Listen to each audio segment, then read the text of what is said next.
Alors, de tous mes super-héros préférés, je pense qu'Iron Man, ouais, et c'est le premier. Ouais, j'aime beaucoup Spider-Man, mais je pense qu'Iron Man est vraiment mon super-héros préféré. Surtout à l'époque, au tout début du MCU, euh, ou des comics, hein, avant qu'il commence à avoir des armures un peu trop cheloues, un peu trop ultra-futuristes, en nanoparticules de zboob, de ceci, de cela, qui spawnent, tu sais pas trop comment, etc. Bref, moi ce que j'aimais beaucoup avec le personnage d'Iron Man, au dehors du personnage, du caractère, etc., c'était le côté très métallique, très crédible, très réel en fait de ces armures. C'était pas des super pouvoirs venus de on sait où, avec quel rayon, avec quelle énergie, de ceci, de cela. Je trouvais que ce mec avait une putain de classe. Et j'ai eu l'occasion de choper très récemment le prototype, donc le Mark 46 prototype à l'échelle 1/1 du casque d'Iron Man, qui est une édition limitée. D'ailleurs, quand vous le recevez, vous avez, avec le petit certificat, vous avez le numéro qui est écrit dessus et dans le casque. Et au dos, vous avez le petit fascicule d'assemblage. Parce que oui, vous pouvez le porter. Il est vraiment très stylé. Il fonctionne avec 4 piles de mémoire. Je vais vous montrer ça après.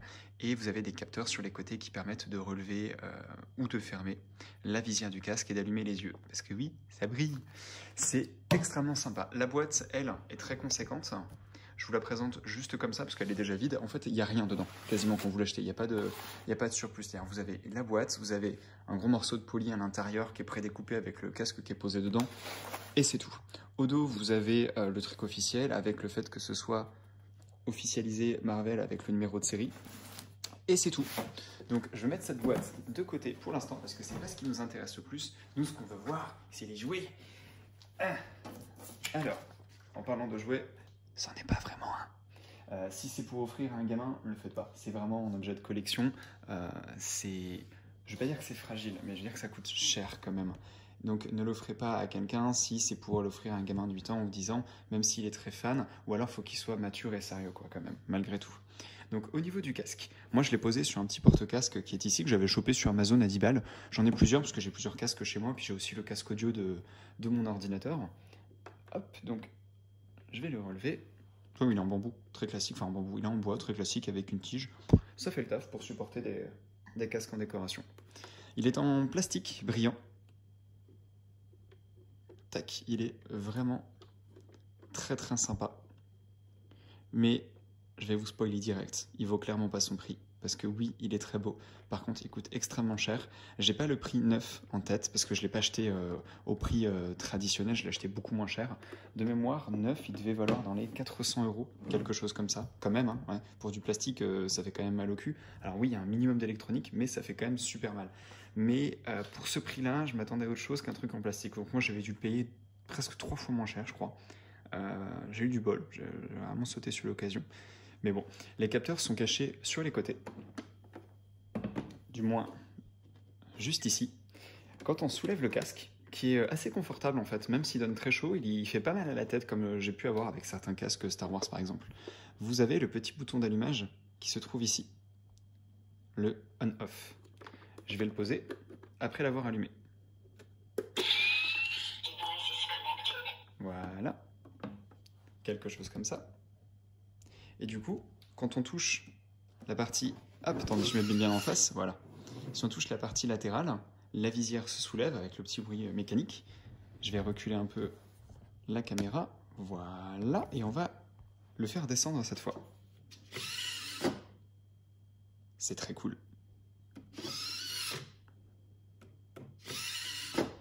Ça rend super bien.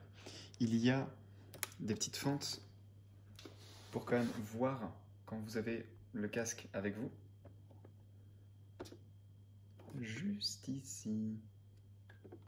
Des deux côtés. Mais bon, je vous cache pas qu'on voit quand même pas grand chose quand on l'a sur la tête. La partie du bas, ici, se déclipse. Alors c'est hyper galère et c'est tellement mal branlé, putain. Mais en fait, il faut l'arracher. Je sais même pas si là je vais réussir à le faire. Parce qu'en fait, ce qu'il faut... Je vais peut-être éteindre le casque avant parce que si la visière n'arrête pas de se fermer et de s'ouvrir, ça va me saouler. En fait, il faut appuyer sur les côtés là et ensuite vous enlevez le truc qui est ici. Le truc, c'est que ça a l'air facile, mais pour le remettre, ah bah c'est hyper chiant.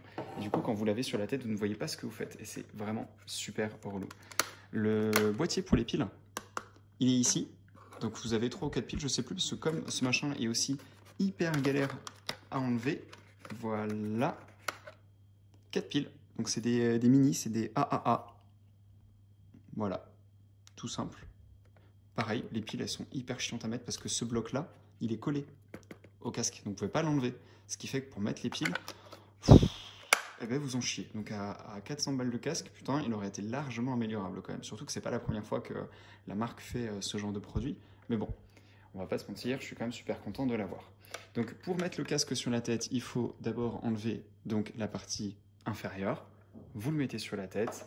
Et ensuite, si vous avez un minimum de talent, eh ben, vous réemboîtez cette partie-là dessus.